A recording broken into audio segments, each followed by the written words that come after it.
आज के इस वीडियो लेक्चर के माध्यम से हम लोग स्टैंडर्ड पेनिट्रेशन टेस्ट जैसा कि आई एस 2131 1981 में दिया गया है। IS 2131 उसके बारे में स्टडी करेंगे। इसके लिए एक ट्राइपॉड की जरूरत पड़ती है। इसकी हाइट लगभग 4 मीटर की होती है और एक मनीला रोप के साथ में ये डोनट हैमर जिसका वेट 63.5 kg होता है, जो कि डायनेमिकली एक एनविल पे फॉल करता है from the height of 750 mm। एक स्प्लिट स्पून सैंपलर, ये स्प्लिट स्पून सैंपलर है जिसका एक वी कैन से शू जो कि लगभग 75 mm का होता है। ये 450 mm का इसका 2 हाफ्स में सैंपलर रहेगा एंड जो हेड रहेगा दैट इज 150 mm का। So total assembly 675 mm।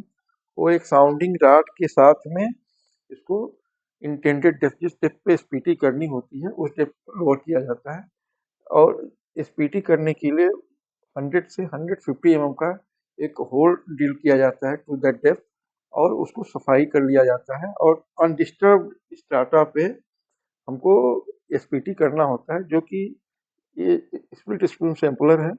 Drive किया जाता है थ्रू दिस साउंडिंग रॉड और drill rod with the help of ये एनविल पे इसको free fall from the height of 75 centimetre 50 mm से फ्री फॉल कराते हैं। इसमें कम से कम रेजिस्टेंस होना चाहिए और ये गाइड रॉड यूज किया जा रहा है, तो इट शुड बी सीन कि गाइड रॉड इसको हम जब पुल करें तो गाइड रॉड साथ में सिंबली ऊपर नहीं आनी चाहिए। All this precaution should be taken. यदि इसमें जो सैंपल मिलता है डिस्टर्ब सैंपल मिलेगा और इंडेक्स प्रॉपर्टीज वाटर कंटेंट वगैरह के लिए, और अनडिस्टर्ब सैंपल लेना है फॉर स्ट्रेंथ पैरामीटर तो वी शुड यूज सेल्वी। उसमें हम लोग अल्टरनेटिवली करते हैं 1.5 मीटर पे हम एसपीटी कर रहे हैं और उसका सैंपल कलेक्ट कर रहे हैं डिस्टर्ब सैंपल। तो for undisturb sample we drive this Shelby at the end the 3 metre are in between. But जहाँ पे भी हम स्टैंडर्ड पेनिट्रेशन टेस्ट कर रहे हैं उससे 500 डेप्थ जाने के बाद ही हम लोगों को डिस्टर्ब सैंपल कलेक्ट करना चाहिए। ये ज़्यादातर हम लोग अल्टरनेटिवली करते हैं। यदि 1.5 से हम लोग इसको डिस्टर्ब सैंपल थ्रू एसपीटी हम लोन लिया है तो we go in the 500 mm and collect the drill के बाद we collect the undisturb sample with the help of Selvi.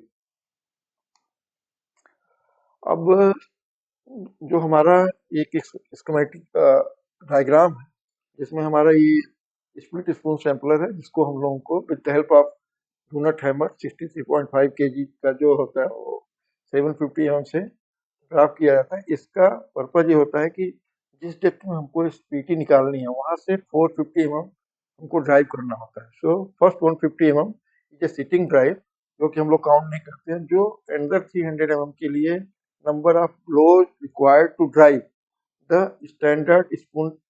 जो हमारे स्टैंडर्ड स्प्लिट स्पून सैंपलर है उसको जो ड्राइव करने में नंबर ऑफ ब्लोज लगते हैं उसको ही हम लोग एसपीटी वैल्यू एन कहते हैं। जैसे कि यहाँ देख सकते हैं कि फर्स्ट 150 mm फर्स्ट इंक्रीमेंट में जो गया उसको हम लोग N0 भी कहते हैं।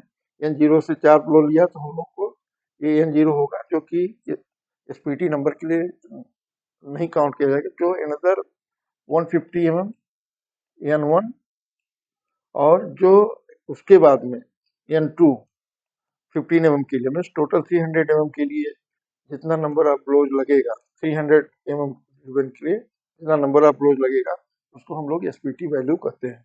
यहाँ पे एक एग्जांपल समझ सकते हैं कि depth of bottom of bore from the ground surface is 1 metre from 1 to 1.45 means 45 centimetre हम लोग ड्राइव करना है। तो फर्स्ट से 150 mm में मान लीजिए 4 ब्लोज लगा and it has gone to this 150 mm and then 150 next 150 के लिए 6 ब्लोज लगा, it has reached to this level, and for the next 150 if it has taken 9 blows then SPT value n will be 15. 6 plus 9 is equal to 15. Likewise again we advanced our bore to the another depth say 2.5 meter from the ground level. We reached 2.5 meter, and then again at this level we lowered our sounding rod and split spoon sampler और उसको drive किया, और जो again 45 centimetre की driven होती है उसको फिर अगेन हम लोग रिकॉर्ड करते हैं।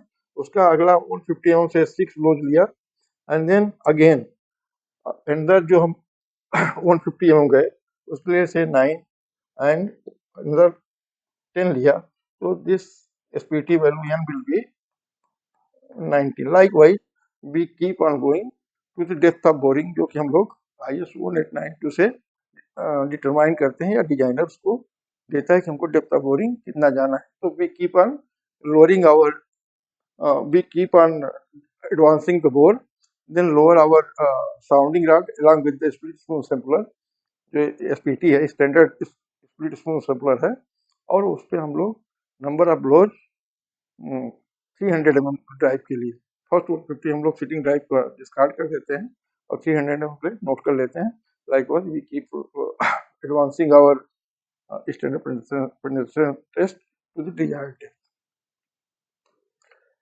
Now termination of standard penetration test, वो हम लोग एडवांस करते रहते हैं, बट एक लेवल पे ऐसा हो सकता है कि जो सिटिंग ड्राइव या कहीं पे भी जो 150 mm का रहेगा उसको ड्राइव करने में 50 ब्लोज से ज़्यादा की रिक्वायरमेंट पड़ रही है, या 150 ब्लोज पे कोई ड्राइव नहीं होता है, तो उस लेवल पे हम लोग उस डेप्थ का उसको हम टर्मिनेट कर देते हैं कि इससे आगे हम लोग अब नहीं जा सकते, क्योंकि gone to the 50 blows in advancing the split spoon sampler to 150 mm। तो ये total 50 blows has been applied during the any one of the 150 mm test drive including seating drive. यदि हम 450 कर रहे हैं, so any one 1 2 3 that is 450, तो किसी में भी it is taking 50 blows, more than 50 blows in driving, तो हम लोग उस पर जाके टर्मिनेशन कर देते हैं। यदि 300 mm पे, यदि किसी भी 300 mm पे ड्राइविंग में मोर देन 100 ब्लोज लगता है, 300 mm ड्राइविंग करने में मोर देन 100 mm लगता है, तो भी हम लोग उसको डिस्कार्ड कर देते हैं। यदि 100 ब्लोज तक वो उसने 300 mm से कम ड्राइव किया तो हम लोग we terminate the that is depth of refusal कहते हैं, terminate the standard penetration test. और यदि 10 successive blows produce no advancement, यदि हम किसी भी लेवल पे 10 ब्लो मार रहे हैं कोई एडवांसमेंट नहीं हो रहा है अपने स्टैंडर्ड स्पीड स्पून सैंपलर का, जो कि असेंबली है वो सेम लेवल पे है, तो भी हम डिस्कार्ड कर देते हैं। अभी जो है इसका 25 नंबर ब्लोज कर दिया है कि जो अभी IS का जो लेटेस्ट रिवीजन आएगा उसमें 25 successive blows produce no advancement करके आएगा, उसमें कमेंट्स के लिए जा रहा है। So all this, with this we have completed how termination of standard penetrating test can be done. But इसके आगे 1892 को भी रिफर करना है, टर्मिनेशन करने के पहले बोल्डरी है या क्या है, तो हम लोगों को 1892 के प्रोविजंस को भी एलॉन्ग साइड देखना है।